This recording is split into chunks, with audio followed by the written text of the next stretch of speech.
Bringing you the voice and vision of custom culture and lifestyle, as seen through the eyes of this South Texas duo. Welcome to the Kustom Couple. Welcome to the very first episode of the Kustom Couple. This is like really been way too long in coming together, but we're finally getting it done, and I think it's freaking awesome that we don't have any content. And we're already at like 1,400 followers on Facebook and like a little over like 200 followers on Instagram, and we don't even have a show yet. So welcome to number one. So Sam and I have decided that this is what we're going to do, and we're going to put out a podcast and along with a few other things, and it's all going to be based on the perspective of us and how we see things in our local culture and how we see things across the board and all things to do with custom culture. So welcome. Hi. And neither one of us are like professional at doing any of this, and both of us like don't really care to talk a lot.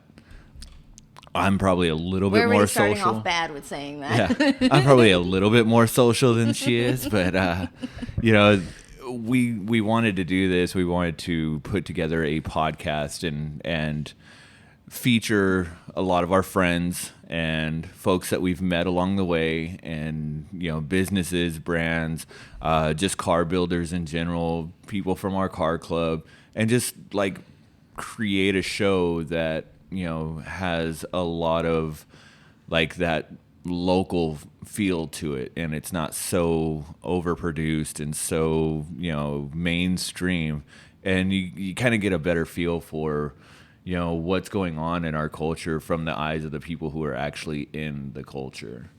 So yeah, and it was a need that a lot of people asked you for since you had Whistling Wolf. Yeah, I mean, everybody was like wondering if I was ever going to come back with something after we closed down Whistling Wolf and stopped doing the Rust Culture Project. And when we started doing something, a lot of people started following it and got really excited about it. And it ended very short. Yeah, it never like came to fruition, really. So we were like, we need to do something that actually creates that voice that everybody wants to hear. We just needed a positive team that backed us on everything that we wanted to do to be successful. And we've come to the realization that it was best to just do it by ourselves. That way we are our own bosses. We do what we want. We can talk to anybody and everybody and have that welcoming feel that we were craving and wanted to have. So, it came down to, what's our budget? What are we going to do? How are we going to do it? What's the game plan to start it? And, I knew how much Lane wanted to do something again because, when it came to the time where we were like, okay, we can't do this anymore. We have to just step away from this project. I kind of like secretly ran a budget behind him to like see how long it would be until we do something again. And then, when it came to your birthday, I surprised you with all the equipment. I was like, we're doing this. Yeah. Well, you surprise me every single time there's a holiday. Really. I mean, it doesn't even have to be my birthday. It's like, Happy Memorial Day. Happy Groundhog Day. Here's a dog. Exactly. And this was like a really cool surprise because, we had been trying to figure out how we could do it on our own. I mean, we had ideas of like, well, we could record everything from our phones. Yeah, and it was like, no, here's everything that you need to make this happen, and let's make this happen. Mm-hmm. So I know back in January when we created like just the Facebook page, like people started jumping on it right away. We created the Instagram page, and it was the same thing. Like people started jumping on it, commenting on things, loving all of our pictures. Like we got great feedback on a lot of the stuff that we've had. And then now we've started doing these Facebook Live videos every Monday. And now people are actually ready for a podcast. They're ready to hear, interviews with folks that we talk to. I'm sure a lot of folks out there, some people know me, some people know you, some people know the both of us. But since we started the Kustom Couple, like I'm pretty sure that a lot of folks out there want to know, how did we get to this point? Where did it all begin? And these are like some of the same questions that we'll be asking other folks on the interviews, because we do know a lot of couples. We do know a lot of people. We do, and it's important to learn how they got where they got, because I mean, we get asked that quite a bit. When people see us out and be like, "Oh, well, how long have y'all been together?" And it's like, let's not ask that question. It was it's now been a little bit, but not really that much. How we got together and how everything happened was crazy. So, but it worked out. Yeah. Oh, of course it worked out. I mean, shit, those checkered pants. Oh. I always give her that. I always tell her that. So I jump into it. Tell the world how you hooked this little fish in the pond. Little fish. I can't. Well, I don't know. As y'all will see throughout the show, like Sam, like I love like doing little things that would just send her into like just massive amounts of laughter. That's just one of the things that I do. So because you're dumb. I say dumb shit all the time. No. So let everybody know there will be some dumb shit said on this show. Absolutely. If there's not, then you need to ask what's wrong with him. I'm not a very serious person when it comes to doing these things, but why would you be? Yeah, no. So I'm trying to think from like square one. Well, first we met on social media. That was the first thing. We became friends on social media. Yeah, so shout out to Facebook, because you owe me a bunch of money now. We met on social media, but we never talked to each other. We never nothing, because, we were both, spoken for at the time. So we would just see each other, or I guess you would see me. I didn't really pay attention. You don't pay attention to nothing. I don't. I'm there for one reason, to go to a show, and I'm like, all right, I'm done, bye. But, you would see me around a lot, but yet we never talked to each other, obviously, for other reasons. And then I think about the time that you were getting separated from your previous marriage, and I was going through a really tough breakup. That's when I started going out a little bit more, just to kind of break from that. And we don't have to get into all the details of that, but be happy to be out of it. Yeah. But we wind up going to a show at the Brick, not together, but we both wind up going to the same thing. And I forgot, what was it? What was it for? I think it was a art show. There was some kind of art show going on, and I think Sketchy Trench was playing. And I went there to see them because they had been on one of my podcasts. And so I supported them a lot and loved the music that they were putting out. And I was there just to see them and hang out at the art show. Mm-hmm. Yeah, so we went there, and then I wind up running into a friend of yours, John. Mm-hmm.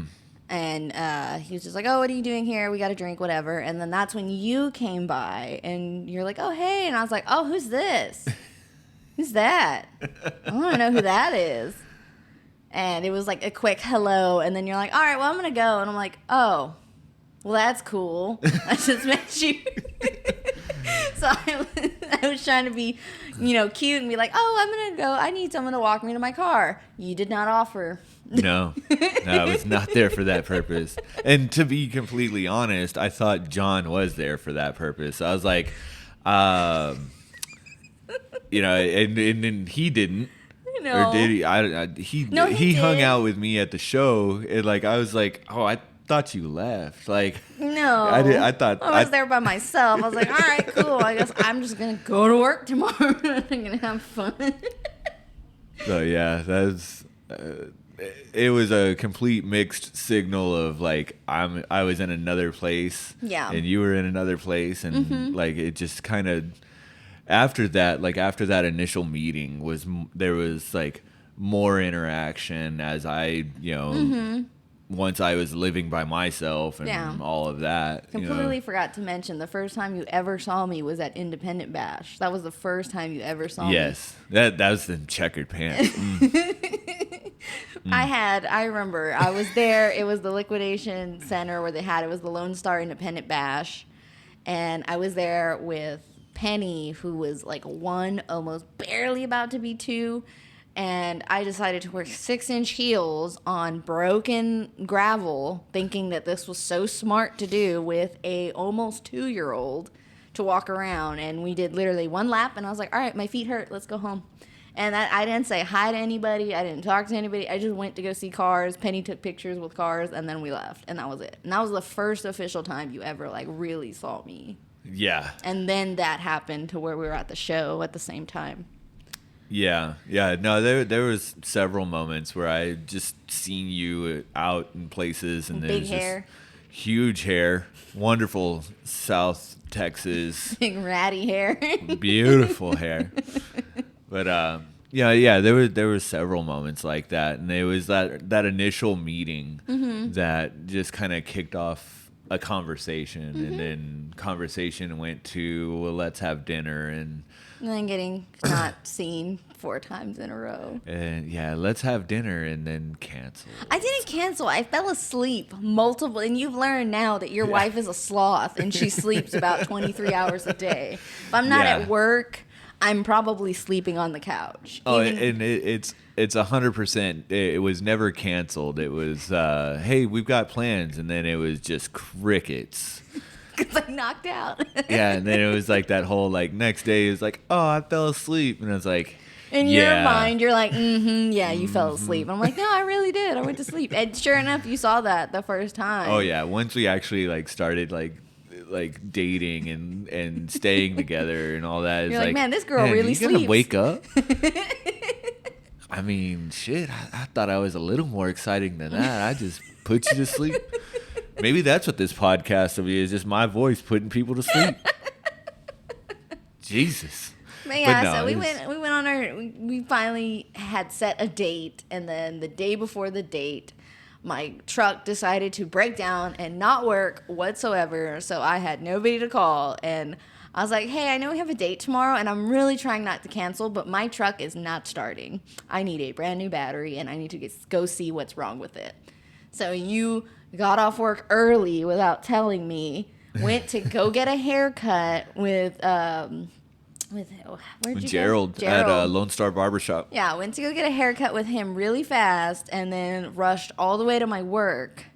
Yeah, I picked you up from work. Yeah, you didn't even, like, I remember you're like, I had all this planned to clean the truck, get a haircut, look good, all this other stuff. You show up, and you're like, all right, I'll follow you, because the truck magically started. We got the battery in, we got everything fixed, and you're going to follow me to the apartment, because I was like, oh, you're already here, let's just eat.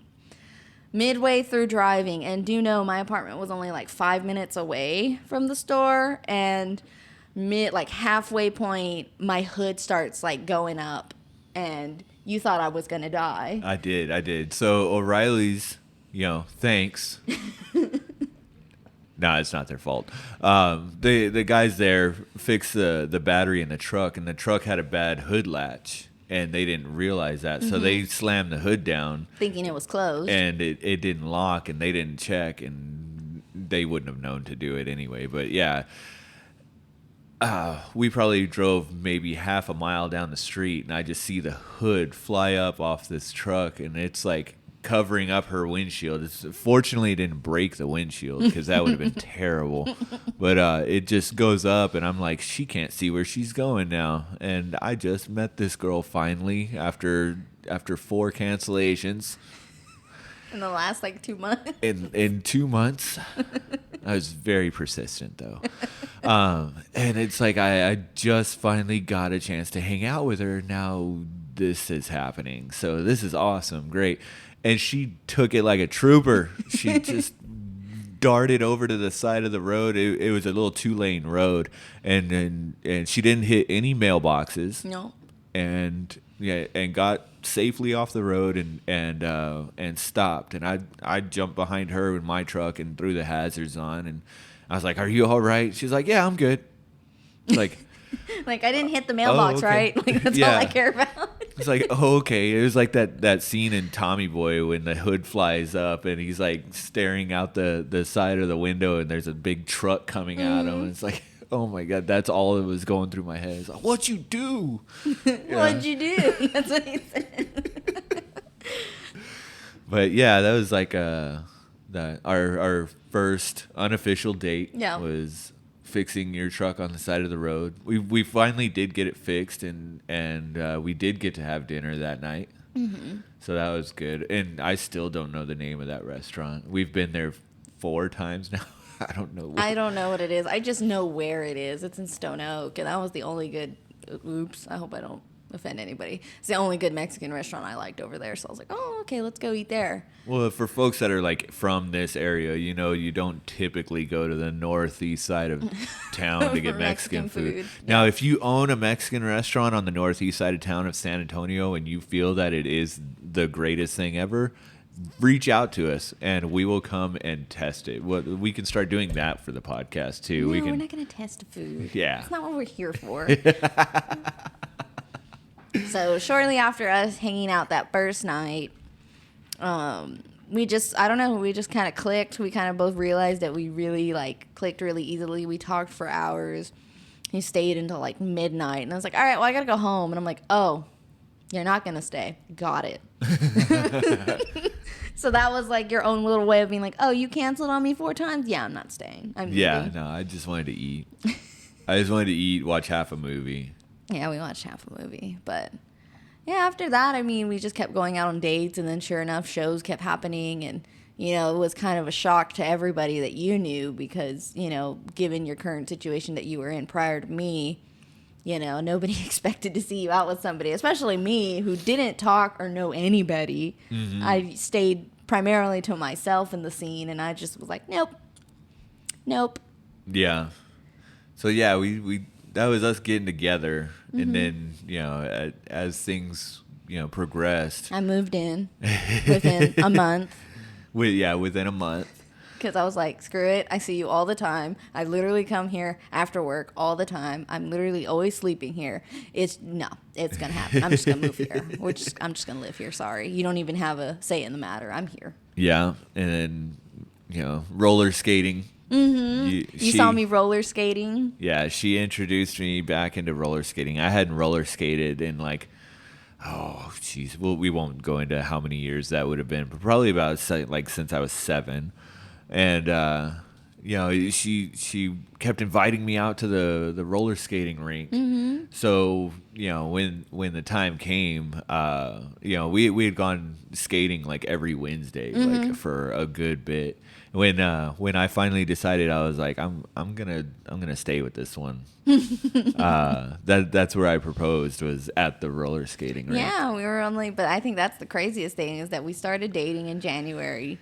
In March, or about February, March, we started joking around the idea. We're like, look, I'm serious. If this is really what you want, I don't want to play any games. This is just going to be it. So I need to know this now. If not, I don't want to invest my time.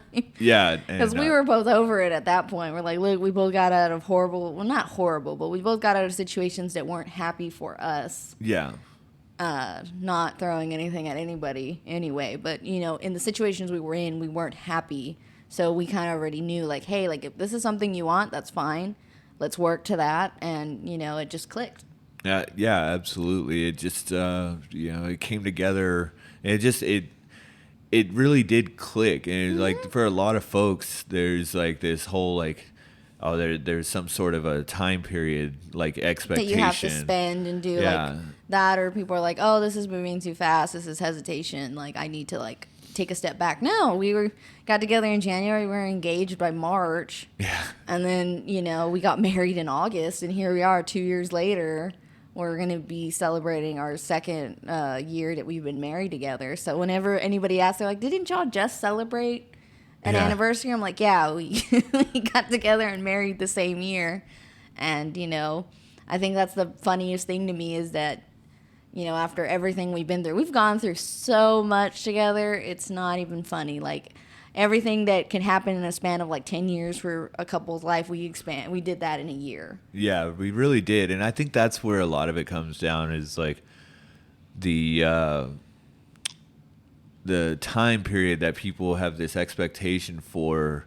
For us, it was more situational. It's like we went through a bunch of things that some people don't go through their entire marriage. I mean, we went through, I hope you don't mind. No, but, you're fine. We went through your separation, finalizing your divorce. And, that was at my point in time where I had to really think like, oh my God, this is not something that's going to happen overnight. And it didn't. It wasn't really official until about June. Yeah, it was June. It was June, but I mean, everybody understood. I mean, you and, your ex at the time was like, no, like, she was doing her own thing. You're doing your own thing. Y'all were both very, cordial with each other. So I was grateful for that.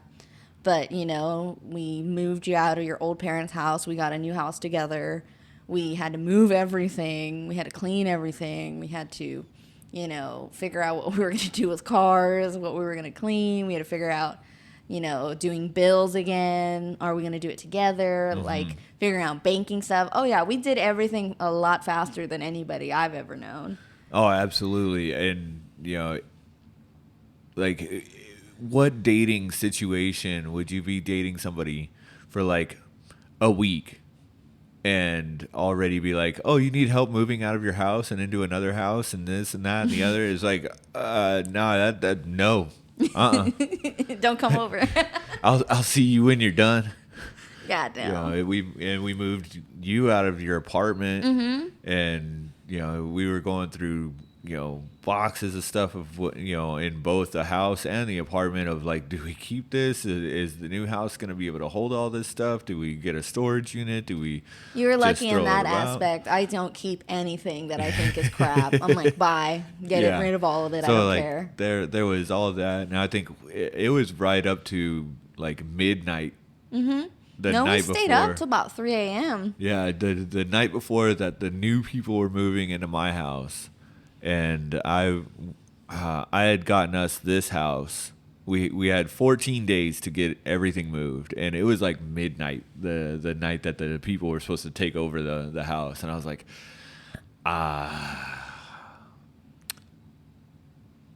we almost made it. Yeah. I finally just gave up, and I let the guy know. It's like, hey, I'm there's so still some sorry. stuff. We're gonna throw in an extra bench that you want. I'm so sorry. We tried to clean that house.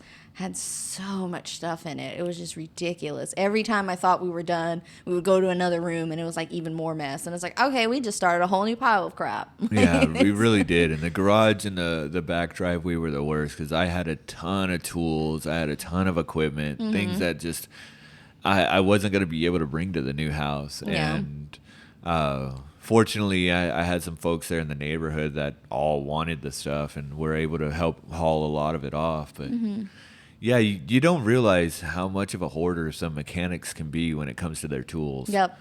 You had a lot.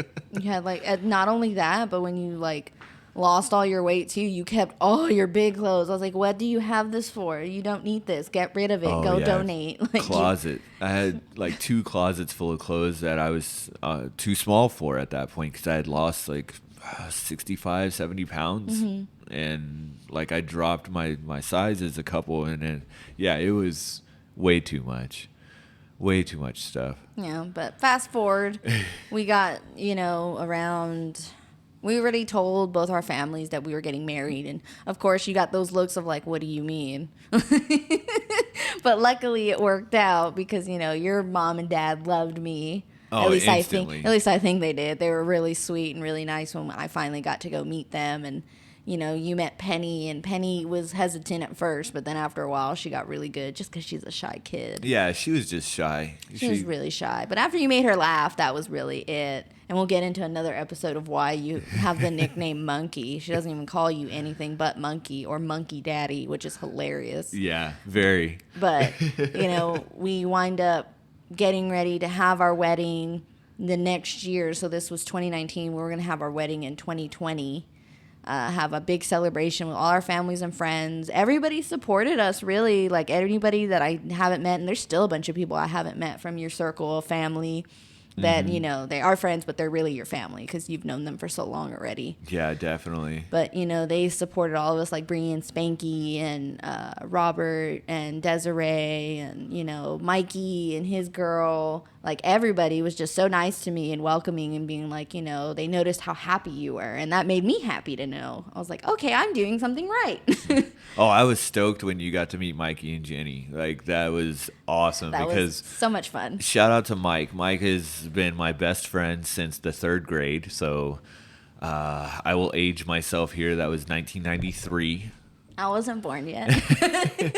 Yeah, so I've been best friends with Mike since 1993, and he was able to come into town because I think they live in like North Carolina or something like that. And they came into town, and you got to meet him, and I got to meet his girl Jenny. We found out she was pregnant. Found out she was pregnant At the movie theater, randomly, as I was having a girl talk with her, and I was like, "Oh, you don't want anything to drink?" She's like, "No, I'm pregnant." I was like, "Oh, didn't know that." Maybe we can get Mikey on the show just long enough to do a Chewbacca noise for us. But yeah, there's like a ton of friends that have done nothing but like absolutely welcome you into the circle, and Oh, yeah. I've been grateful for that because you always know, like, whenever you have folks that are in like new relationships, you always have those people that give those like stink faces, like, I have to meet somebody new. Well, But I was no, lucky in like- the spot that I was in because nobody knew who I was, so I wasn't known at all. Yeah. Nobody knew who I was. They're like, "Oh, like, where'd you come from?" I'm like, "I've been here. I just don't." I don't show face. I just go to a show and then I go home. I call it a day. But, you know, But then we bought the Plymouth. yeah, we did. We bought the Plymouth after we had our house for a little bit. You know, that's something we connected on really easily, that, you know, you're like, well, I kind of stepped away from buying cars and being in a car club because you're just like, it's just so much work. And, you know, when you don't have, you know, not necessarily, I really don't want to feel like I'm throwing shade at her, but I mean, it's kind of a reason of why what happened. But, you know, when you didn't feel like you had that support of going to a show with you or doing the podcast with you or doing like that, you know, that kind of deterred you away from it because it was like, well, I'm not really home. we're not Yeah. doing anything together. So when I went, I was like, let's do it. Let's get a car together. Let's go to shows together. Let's go show everybody that we can do something together. We started car hunting, and sure enough, a Plymouth you originally showed me, we thought about it for a little bit, and I was like, no, I'm not ready yet. And then we just so happened to have the money for it, and I was like, nope, let's go. We're going to drive. Yeah, and we drove twice. We went down there and looked at it. It was like a 4-hour drive. We went down and looked at it, and it was nothing like what they described in the post. Exact opposite. It was nothing that they said in the post. They said it was automatic. They said it was drivable. They said it was legal. Oh no, that thing had been sitting there for like, when we talked to, because it was the son who was talking about it, who was helping his dad. And then when we met the dad, he didn't speak a lick of English, but he tried his best. But, you know, he said that the car sat for like 15 years. He got it through a trade for a paint job that he did on a house. And he like started it up with a water bottle full of gas. Yeah, so he was pouring gas into the carburetor to start it. And then, you know, it's tried to start up, but then he couldn't get it to stay on, of course. Yeah. I look inside, and of course I see 3 pedals, and I'm like, this thing is not automatic. So it doesn't have a V8 in it. And those were the 2 things that the guy said to me on the phone. It's a V8 with an automatic. And I was like, oh, does it have a push button to start? Because everybody who's a Mopar head knows exactly what I'm talking about. And he was like, I don't know. And I was like, okay, that's a red flag. Yeah. But, you know, it was just such a good deal. We couldn't pass it up. We're like, you know, we can get it started. It's just some real simple fixes. So we actually went back the next weekend. We made a deal with the guy. He's like, you can come back. I'll hold it for y'all. So we went back the next week to go pick it up. Brought it all the way back home. It's, I feel so bad, but it sat for like 5 months because, we were moving into the house. We had to move everything. Oh yeah, we were still catching up on a lot of things and Set everything organizing up. everything, and yeah, we didn't have a garage really to work in on it, so the little bit of work that we were doing to it was out in the driveway, and it's middle of summer in Texas. You don't do that shit. Yeah, no. That's suicide. But a few folks came over and helped us work on it. I know Vic came over and helped us do brakes, and then we took it out to Jerry, and Jerry got it running really nicely for us. And it was just little things after that. It was We painted it. yeah. Oh my God, this girl can absolutely tape anything you want. It'll cost you money, but if you want a damn good tape job, she will tape anything you need taped. Even the most complicated things my ever. God. Because, no, we didn't take off any of the chrome, any of the letterings at all. The only one we took off was the one on the trunk because it was in cursive. And I was like, oh, yeah, there's no way I can tape that. Even I know I can't. Yeah, so go and Google 1960 Plymouth and look at all the freaking twists and turns and chrome and everything that this car has on it, the fins, everything. I taped all of She it. taped the entire thing. It was 8-10 hours. 8-10 hours total to tape because I taped half of one side one day and then I taped the other side the other day. But out of all of that tape and everything after painting and all, there was no paint on the chrome whatsoever. Absolutely. And I know all of you body guys out there are fuming right now. Like, why did you do that? Why didn't you just take it off? Well, this was a northern car, and everybody knows that anything above the rust belt, you don't want to see what's underneath that chrome. Yep. So we were not going to be removing any of the chrome. Yeah, because our luck, we take it off and then we can't put it back on. We take it off and find out it's not touching anything. Yep. There's nothing left underneath. It's holding by pure luck. So, yeah, we were driving around the frame of a Plymouth. But, yeah, we weren't going to remove any of that. So the next best thing was we don't want paint to get on it, or we don't want to have to Scotch-Brite, or not Scotch-Brite, but SOS pad all the chrome, Yeah. whatever, or steel wool. We didn't want to have to try to get all the excess paint off of that chrome. So she made it to where we didn't have to do any of that. It took you, I think it was probably closer to 10 hours. Yeah, about. I remember I was tired. We'd start from sun up to sundown. I was like, all right, it's ready to go. And, we painted it. We got white walls for it. And then, sure enough, we drove it to a show, and we're like, all right, this did good. Didn't see any problems yet. That's how it always goes. You go through one show, and you're like, all right, cool, I can do this. And then I think around the end of August, that's when, you decided to surprise me with some presents. After a while, you're like, hey, how about let's look for some new cars in the future? Because now we got my car running. Let's look for you. So, fast forward, we got through the holidays. We started planning for a wedding. We started, going out to shows more, meeting all your car show family. I met Gina, can't even talk anymore. I met Gina and Johnny, which, shout out to Gina. She's now my bestie. So that was a match made in heaven right there. Absolutely. And, I met Bree and Spanky, and I met Desiree and Robert. I met Mikey and Jenny. I met your parents. It was a whole collection of people. I swear, every time we went out somewhere, I met 20 new people. It's like, oh, you remember them? I don't. Yeah. I met them once for like 5 minutes. I don't remember them. Thank you for thinking I remember them, but I did not. And so, we started going more to shows, and that kind of made you really happy to be back out and be able to, be around cars. I got to take you to Lone Star Roundup. Mm-hmm. We went to like several of the little local car shows and hangouts and things of that nature, and you really took to the whole like car scene. Mm-hmm. Like you had been coming around to it and all of that before me. So I'm not saying that I introduced you to the actual scene, but like you really took to it like to as far as like being involved in it, and I feel like you got like one of the biggest like welcomes, when it came down to, all of the folks that, that you got to meet. Oh, completely. Because I never knew anybody. I was just, when it came to going to shows and anything like that, I was more of like, just a spectator. I was going to go see fun. Like, it wasn't something that I knew anything about. I wanted to know about it. But, when you're kind of just kind of going around just seeing shows, like, you don't know how to talk to people. You don't know who to talk to. Yeah. You don't know how to even start to learn about anything. You can read, you can do all that, but you don't know, if you don't know anybody, you're not going to really be in it, if that makes sense.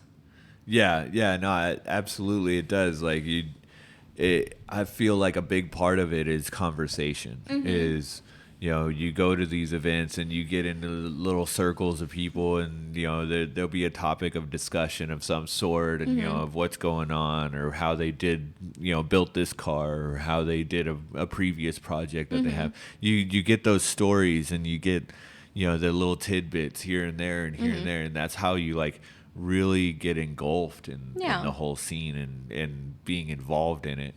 And like that's kind of what this podcast is really going to be about, is like all of those conversations like really give you a painted perspective of what is real and what is portrayed on social media, and what is put out there. Like the majority of the people that we have on our show, I would say are not going to be celebrity types. They're not going to be folks that everybody knows, but they are going to be people with a voice, and people with good conversation, and people who have been in our local scene and been in the Texas scene, and and then we're going to be doing phone interviews with friends of ours that we've reached out to, and we're going to get perspectives on other people's local scene and other people's perspective of, where they came up in the custom, culture, as far as, artists, pinup models. I know you and Gina are probably going to be doing interviews together with, with photographers and, folks in that whole realm. So it's just going to be a really well-rounded, part of, hey, this isn't just the mainstream stuff you see. This is like the everyday real shit you see. Yeah, I would say that this is definitely going to be, I think it's really going to be fun, because we may have, some well-known people that people already heard of, but hey, we might see it from a different way. We might hear things that they don't really get to discuss on, the higher podcast. Yeah. They'd be like, hey, like, this was one time when I was a kid and I did this, and this is what made me like cars. Or, something a little bit extra, but you never know. But I think with everything that has happened in the past year, I feel like we need something like this to come out, because we've seen so many things, we've learned so many new things as a couple together, and it's kind of fresh that you have you who's a more seasoned car person, and me who's not so much, because I get to learn these things as we go, and I'm not scared to say like, oh, I don't know, and I really don't know much about cars, like the ins and the outs of it. I'm now learning that in my Thunderbird, that you will break down about 5 times out of 10 when you just bought a car from somebody and you have no idea the history of what they've done to it. Yeah, and that's part of it. Yeah, that's part of it. You got to learn all the ins and outs and figure out what you need to do to make it what you want. And I think this past year was just so crazy with us trying to juggle moving into the house, the wedding, everything. Oh, and if people didn't know that, we had to cancel our wedding not once, but twice out of it because of COVID. And, we don't need to go on that tangent of COVID. But, for anybody who is listening, we are going to have our wedding not soon. We're going to do a 5-year vow renewal so we can have our wedding, because I have my wedding dress and I still need to have that day that I feel like a princess. Absolutely. But by then we'll have it'll be on a Tuesday. It's not gonna be on a Tuesday. But hopefully by then we'll have your new car, the Rebel, done, and we should have the Thunderbird done as well. I'm not saying it's gonna take that long, but with everything that we want to do, they both should be done. I think by then we'll have like 2 more cars too. No, come on, we don't have room. Johnny said no. But, I'm really excited for this project, not only just for us, but I feel like just for myself in general. I'm really excited to meet everyone that, I've met on social media, but never got to meet in person yet just because of all the travel ban and stuff. But, for the people who also don't know, my Thunderbird was a anniversary gift for celebrating our year of marriage together. Our first year anniversary. Drove it all the way from Houston in 105-degree weather. I made 2 stops. I was sunburned like hell. I was a red tomato for about a week, but it made it home. We took it to a couple of shows. We're now in a new car club called the Dead Texans Motor Club. So we're in a new family that we've learned to love and that accepts us for who we are and, kind of helps support what we're doing too. They're excited to see what we're going to do. And, we're going to have a couple episodes where we include our car club friends so everybody else can meet them. Yeah, absolutely. A few of them have businesses, and a few of them just have good stories. Mm-hmm. So like we're trying to open up the microphones to a lot of the folks that we run around with normally and just, create some episodes that's just going to be good conversation. Mm-hmm. But, it's going to be exciting. I really think it's going to be really good. And I feel like this is going to be something that benefits not only us, but benefits everybody that we know and anybody that we will meet and know because, we don't have any holds on us. We can do anything and everything that we want with this podcast and not worry about anything. Yeah, and I think that was a really good thing about the direction that we took was that we thought in the beginning that we needed a team of people, and we realized that yes, we do have folks that are helping us out and folks that support what we're doing, and we have potential sponsors in the future if this thing grows to a level that we need that. But like when it really came down to the team, like we were the team. Mm-hmm. And and I think that's very important when it comes to like when we talk to other couples that are doing the same thing that we are. They're involved in whether it be the car culture or rockabilly lifestyle, going to music shows or going to art shows. There's a few people we know that they're artists that met each other and got together because of art. Yep. So like I think that's very important when it comes to like when in whatever that you're doing, you are the team. It's you and your partner, and everybody else that's here to help. That's great. They're helping out or whatever. But at the end of the day, you go home. It's still you and your partner. Mm-hmm. And for us, I think that's what we knew. In the backs of our minds, and then we really came to the realization that it's just us. Yeah. I mean, we were like that our whole first year that we were, together and married. We stayed to ourselves. Yeah, we met your friends and stuff like that, but we didn't really like engulf ourselves in the scene that much. We were kind of like on the outskirts a little bit, still learning, like, is this something we want to do? Is this something that you want to get back into? Is running another, podcast something you want to do? And as much as you don't want to admit it, I saw it in your eyes. I saw the little gleam in your eyes of like, oh, we can do something fun with this. We can, be at a point where we can, have the support, have, at some point have sponsors and do things that, absolutely can help. So, and just in the little bit that we've been promoting all of what we're doing now, we've gotten people that started messaging the page right away. Mm-hmm. Like, how do I get featured on your show? How can I get my brand, on your Facebook Live feeds? And yeah, like, can I send y'all something? Can I send you some stuff and you can mention it? And it's like, oh wow, like that actually happened a lot faster than we thought. So yeah, I think we've only gone live like 3 times so far. Mm-hmm. Yeah, 3.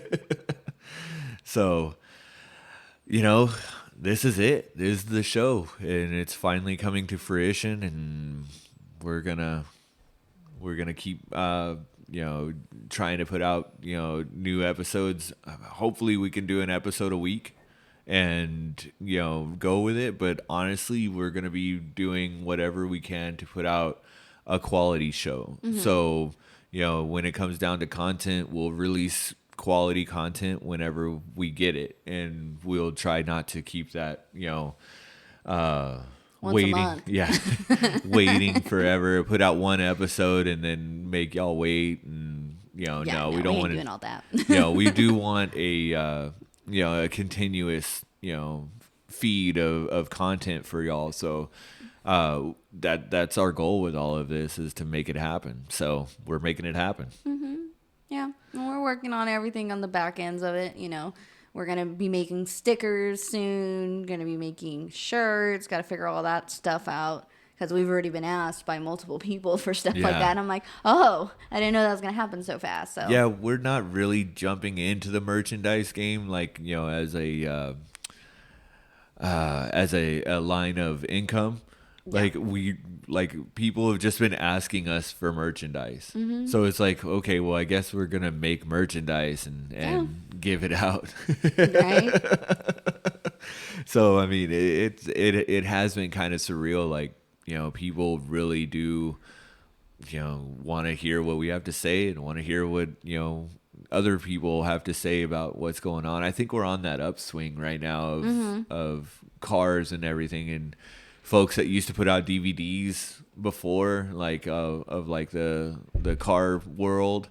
I have several friends, that are on my in my circles, and they're starting to put out more content again, and they're releasing things to YouTube and Amazon and things of that nature. So the culture itself is on this upswing, and it's starting to become people really getting involved and getting excited about it. So I think this is a good time to make all this happen.